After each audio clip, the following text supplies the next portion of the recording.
Hello guys, welcome back to our channel. ഇന്ന് നമ്മുടെ ചാനലിലെ ആദ്യത്തെ വീഡിയോയാണ്. ഇത് 10ാം ക്ലാസ്സുകാർക്കുള്ളൊരു ടിപ്സും മോട്ടിവേഷനൊക്കെ ആയിട്ടാണ് നമ്മളിത് ഈ വീഡിയോ കരുതിയിരിക്കുന്നത്. ഇതിൽ മെയിനായിട്ട് നമ്മൾ പറയുന്നത് 10ാം ക്ലാസ് ഒരു വലിയ കടമ്പയല്ല, അത് എല്ലാവരും മനസ്സിലാക്കണം. പിന്നെ 10ാം ക്ലാസ്സുകാരിനോടിപ്പോൾ എല്ലാ മാതാപിതാക്കളായാലും അധ്യാപകരായാലും പറയുന്നതെന്ന് വെച്ചാൽ ഇത് വഴിത്തിരിവാണ്. ശരിയാണ്, വഴിത്തിരിവാണ്.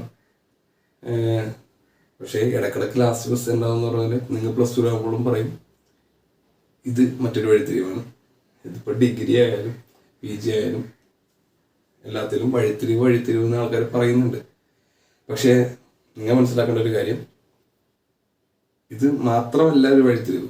ഇതൊരു വഴിത്തിരിവാണ്. ഇപ്പോൾ ആധാർ കാർഡൊക്കെ പോലെ നിങ്ങൾക്കൊരു ID കിട്ടുന്നുള്ളൊരു സംഭവമാണ് നമ്മുടെ ഈ SLCയുടെ ബുക്ക്. SLC ബുക്ക് അതേപോലെ ഫുൾ A+ വാങ്ങണ്ടെന്നല്ല, ഫുൾ A+ കിട്ടിയവർക്കാണെങ്കിലും ഇപ്പോഴൊരു കോമ്പറ്റീഷനാണ്. A+, മറ്റു മാർക്ക് അപേക്ഷിച്ച് ഗ്രേഡ് കുറച്ചും കൂടി സംഭവമാണ്. ഫുൾ A+ കിട്ടിക്കഴിഞ്ഞാൽ അത്യാവശ്യത്തിൽ കൂടുതൽ അനുമോദനങ്ങളൊക്കെ കിട്ടും. പല മേഖലയിലും പല ആൾക്കാരുടെ കേട്ടെത്തുന്നൊക്കെ.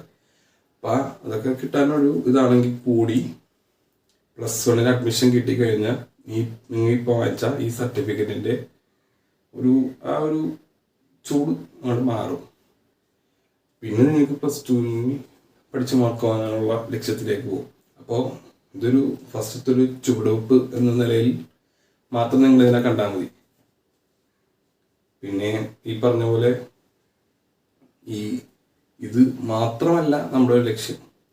10 കടന്നു വിടുക. പിന്നെ നമ്മുടെ സർക്കാരൊക്കെ പ്രത്യേകിച്ച് കേരള സിലബസിലൊക്കെ പഠിക്കുന്നവർക്ക് ഇത് അത്ര വലിയതല്ല. കാരണം ഇപ്പോൾ പൊതുവെ ഉയർന്ന വിജയശതമാനമുള്ളതാണ്. അപ്പം നിങ്ങളുടെ സമ്മർദ്ദം കുറക്കാനായിട്ട് ഇതൊക്കെ സഹായിക്കുമെങ്കിൽ, നിങ്ങൾക്കൊരു ഹെൽപ്ഫുൾ ആകുമെങ്കിൽ ഞാൻ കൃതജ്ഞതാണ്. പിന്നെ ഇത് ഒന്നിൻ്റെ അവസാനമല്ല, തുടക്കമാണ്. അപ്പം നിങ്ങൾ അതേപോലെ കരുതുക. ഇപ്പം പെടാതിരിക്കാൻ വേണ്ടി പഠനം ശ്രമിക്കുക. ഇൻ കേസ് പരാജയപ്പെട്ടാൽ പോലും പരീക്ഷ ഉണ്ട്, അങ്ങനെയും പാസ്സാവും. പിന്നെ അതുപോലെ ഇത് ഒന്നിൻ്റെയും ഒരു അവസാനമായിട്ട് നിങ്ങൾ കരുതരുത്. ഒരുപാട് മാനസിക സമ്മർദ്ദം വരുത്തി വെക്കരുത്. പരമാവധി എല്ലാ പരീക്ഷകളും അത്യാവശ്യം ഇപ്പോൾ ഓൺലൈൻ ക്ലാസ്സൊക്കെയാണ്. അപ്പോൾ കുറേയൊക്കെ നിങ്ങൾക്ക് മനസ്സിലായിട്ടുണ്ടാവും. മനസ്സിലാവാത്താണെങ്കിലും കൂട്ടുകാരെ വിളിച്ചിട്ട് അറിയാം. എന്തായാലും ക്ലാസ്സിൽ അത്യാവശ്യം ഒരു 3-4 പേര് എന്തായാലും പഠിക്കുന്ന പിള്ളേരുണ്ടാവും. അപ്പോൾ നിങ്ങൾക്ക് പഠിക്കുന്ന പിള്ളേരോട് ചോദിക്കാം. പിന്നെ ട്യൂഷൻ പോകുന്നുണ്ടെങ്കിൽ ട്യൂഷൻ ടീച്ചറിനോട് കുറച്ചും കൂടി പറയാം. പിന്നെ ഞാനൊക്കെ പഠിക്കുമ്പോഴൊക്കെ തന്നെ ചോദ്യത്തിൻ്റെ അതൊക്കെ തന്നെ എഴുതിയിൽ കുറച്ച് മാറ്റിമറിച്ചൊക്കെ എഴുതി വെച്ചാൽ തന്നെ മാർക്ക് കിട്ടും. അപ്പം ഇങ്ങനെ എഴുതിയാലും ജയിക്കാൻ വളരെ ചാൻസ് കൂടുതലാണ്. പിന്നെ 90% മുകളിൽ മാർക്ക് വാങ്ങേണ്ട കാര്യമല്ല ഞാൻ പറഞ്ഞത്. ആവറേജിന് മുകളിലൊക്കെ നിൽക്കുന്ന ആൾക്കാർക്ക് വേണ്ടിയിട്ടുള്ള ടിപ്സൊക്കെയാണ് നമ്മൾ പറഞ്ഞത്. പിന്നെ അതുപോലെ പരമാവധി ബുക്കൊക്കെ വായിക്കാൻ ശ്രമിക്കുക. അല്ലാതെ സോഷ്യൽ പരീക്ഷയ്ക്ക് ഇങ്ങനെ പോയിട്ട് ഫിസിക്സിൻ്റെ കാര്യമൊക്കെ എഴുതി വെച്ച് ചിലപ്പോൾ മാർക്ക് കിട്ടണമെന്നില്ല. അപ്പോൾ അതേപോലെയാണ്. അപ്പോൾ ഏത് സബ്ജക്റ്റാണോ നാളെ പരീക്ഷ എന്നുള്ളത് നേരത്തെ അറിഞ്ഞു വെക്കുക. അപ്പോൾ അതിനു വേണ്ടി ഒന്ന് വായിച്ചു നോക്കുക, ബുക്കൊക്കെ വായിച്ച് പഠിക്കുക.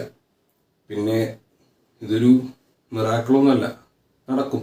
നമുക്ക് കുറച്ച് വർക്ക് ചെയ്താൽ അതനുസരിച്ച് കിട്ടും. പ്രത്യേകിച്ച് പറയാനുള്ളതെന്ന് വെച്ചാൽ ഫസ്റ്റത്തെ ഒരു ടിപ്പ് എന്ന് പറയുന്നത് ഒന്ന് ബുക്ക് വായിക്കുക, പഠിക്കുക.